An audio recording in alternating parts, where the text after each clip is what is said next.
دوستو ذرا امیجن کریں کہ آپ ایک ایروپلین میں ٹریول کر رہے ہیں اور اسی ایروپلین کا فیول اٹلانٹک اوشن کے اوپر ختم ہو جائے۔ اٹلانٹک اوشن کے اوپر فیول ختم ہو جانے کا صرف ایک ہی مطلب ہے اور وہ ہے موت، کیونکہ اٹلانٹک اوشن دنیا کا دوسرا بڑا اوشن ہے اور اس نے پوری ارتھ کا تقریباً 20% ایریا کور کر رکھا ہے۔ اس اوشن میں اگر آپ کہیں کلومیٹر کی بلندی پر ہوں تب بھی آپ کو زمین کا ایک خشک ٹکڑا تک نظر نہیں آئے گا۔ بہرحال یہ بات ہے 23 اگست 2001 کی، جب ایئر ٹرانزٹ ایئر لائن کی فلائٹ 236 ٹورناڈو سے لسبن کی طرف جا رہی تھی۔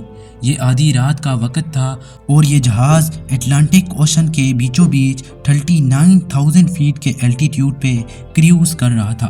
اس جہاز کے ساتھ جو کچھ ہونے والا تھا وہ اس جہاز کے پائلٹس اور پیسنجرز نے کبھی نہیں سوچا تھا۔ یہ ایروپلین بھی باقی ایروپلینز کی طرح اپنی منزل کی طرف بڑھ رہا تھا کہ اچانک معلوم ہوا کہ اس جہاز کا فیول ختم ہونے والا ہے۔ لیکن اب مسئلہ یہ تھا کہ یہ جہاز اٹلانٹک اوشن کے بالکل سینٹر میں تھا، یعنی آس پاس کے کسی بھی ایئرپورٹ پر لینڈ کرنا آلموسٹ امپوسیبل تھا۔ یہ دونوں پائلٹس کے لیے ایک بہت ہی خوفناک سچویشن تھی۔ اس جہاز میں ٹیک آف سے پہلے 48 میٹرک ٹن فیول ڈالا گیا تھا، کیونکہ یہ پورے 7 گھنٹے کی نان سٹاپ فلائٹ ہونے والی تھی۔ رات کے تقریباً 9 بج رہے تھے۔ اس جہاز کو مکمل پریپیئر کرنے کے بعد بورڈنگ کا عمل شروع کیا گیا اور پھر اس جہاز میں 293 پیسنجرز اور 2 پائلٹس سمیت 13 کریو ممبرز سوار ہو گئے۔ انہیں کیا معلوم تھا کہ آگے کیا ہونے والا ہے۔ دونوں پائلٹس کو ہی جہاز اڑانے کا کافی زیادہ ایکسپیرینس تھا اور جہاز میں بھی کسی قسم کا کوئی فالٹ نہیں تھا۔ لیکن اب سوال یہ ہے کہ آخر یہ سب ہوا کیسے، جبکہ جہاز میں فیول کی مقدار بھی کافی زیادہ تھی، پائلٹس کو بھی کافی زیادہ ایکسپیرینس تھا اور جہاز میں بھی کسی قسم کا کوئی فالٹ نہیں تھا۔ اب اس جہاز کو ٹیک آف کیے 4 گھنٹے گزر چکے تھے۔ یہ جہاز اٹلانٹک اوشن کے بالکل سینٹر میں تھا، مگر اب تک سب کچھ نارمل چل رہا تھا۔ رات ہونے کی وجہ سے اکثر پیسنجر سو رہے تھے۔ کینیڈین ٹائم کے حساب سے اس وقت رات کے 1 بج رہے تھے کہ اچانک پائلٹ نے جہاز کے رائٹ انجن یعنی انجن نمبر 2 میں ایک ایب نارمل ریڈنگ نوٹس کی۔ اس انجن میں آئل کا پریشر زیادہ شو ہو رہا تھا، آئل کی مقدار کم اور آئل کا ٹمپریچر بھی لو شو ہو رہا تھا۔ یہ مسئلہ دونوں پائلٹس اپنے کیریئر میں پہلی بار دیکھ رہے تھے۔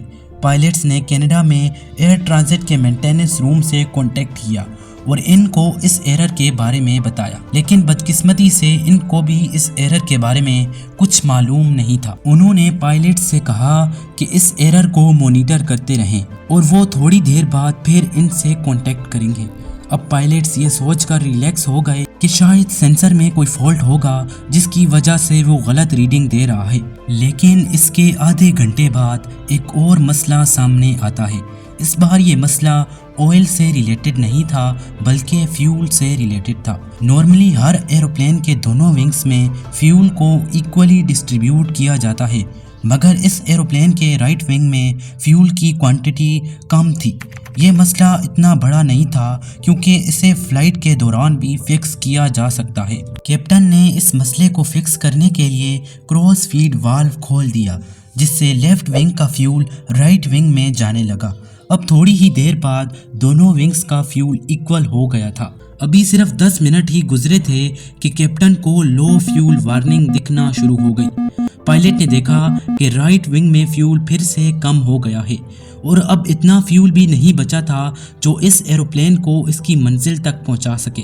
اس وقت اس ایروپلین میں صرف 7000 kg فیول ہی بچا تھا۔ اب پائلٹس کے پاس صرف ایک ہی آپشن بچا تھا، ایزورز آئلینڈ۔ لیکن پائلٹس کو یہ بات بھی کنفرم نہیں تھی کہ وہ اس آئلینڈ میں سکسیسفلی لینڈ کر پائیں گے یا نہیں، اور ان کے پاس دوسرا آپشن موت کا تھا، یعنی اٹلانٹک اوشن کے اندر ہی لینڈ کرنا۔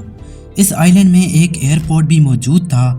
پائلٹس نے ان سے کانٹیکٹ کر کے انہیں بتایا کہ وہ فیول شارٹیج کی وجہ سے یہاں لینڈ کریں گے۔ ہر 5 منٹ بعد 1 ٹن فیول کم ہو رہا تھا، لیکن اب سوال یہ ہے کہ آخر فیول اتنے جلدی کم کیسے ہو رہا تھا؟ جس طرح سے فیول کم ہو رہا تھا ایسا لگ رہا تھا کہ کہیں نہ کہیں سے فیول لیک ہو رہا ہے۔